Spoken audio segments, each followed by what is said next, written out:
अरे मेरे सखी दुल्हा सरकार कहते थे, अरे मेरे सखी हिमाचल का ऐसा कौन सा रीत है जो दुल्हा को रेही से रेया जाता है? बोलिए। बोले जा वहां पे हमरो मार खियो एकरे बाबे नर सखी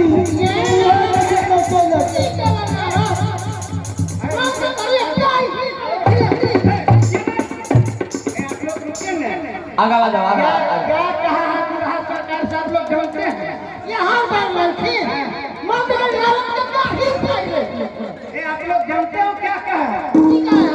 आप लोग मेरी सखी मेरी के मतलब जानते हैं की अपन सखी खास हमारा पर अच्छा हाँ रही के रहने से क्या होता है?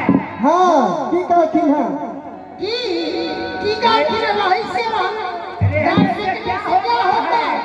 क्या होता है? हाँ हाँ सबको सुनो में रेही चाही ले रह दिलो। हाँ नारद के बड़ी मां अहाँ सदा के लिए हिमाचल नगरी में रह जाओ। हिनका से पूछते हिमाचल में रहबै नहीं। वे मुड़ी झुलवे छथिन भोला बाबा एने करे छथिन खाली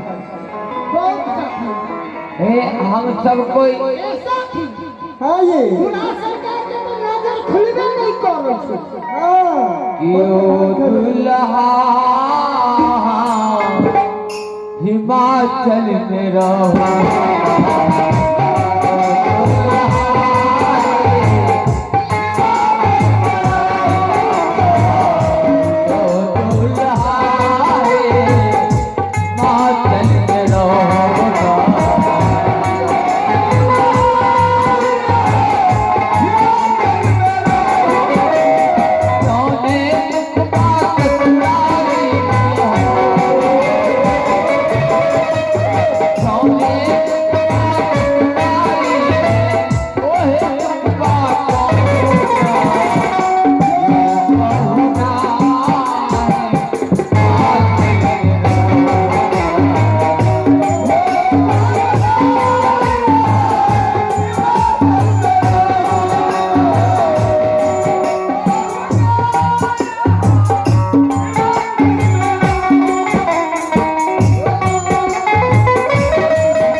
लगाओ सबके।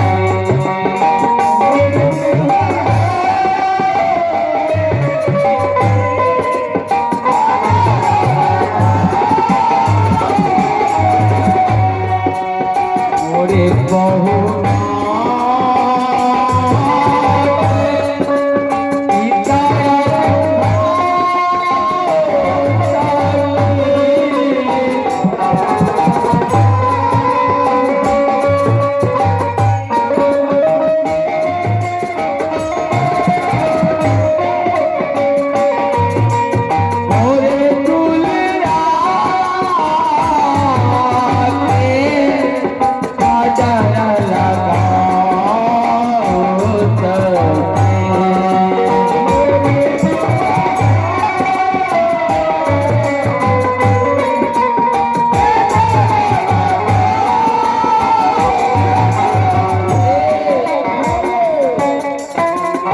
दुल्हा सरकार कहे छे, अरे मेरे सखी मिथिला का हिमाचल का ऐसा कौन सा रीत है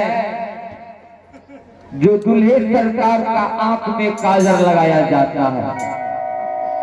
नहीं, और दुल्हा सरकार हमारा हिमाचल में दाएं माए सब बठथिन जान सीख ले जादू टोना नहीं दैल के हम सब आंख में काजल ऐले लगा देलो। हाँ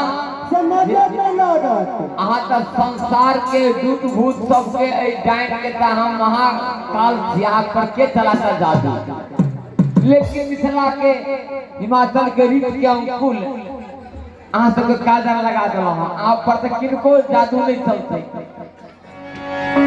मैया मैना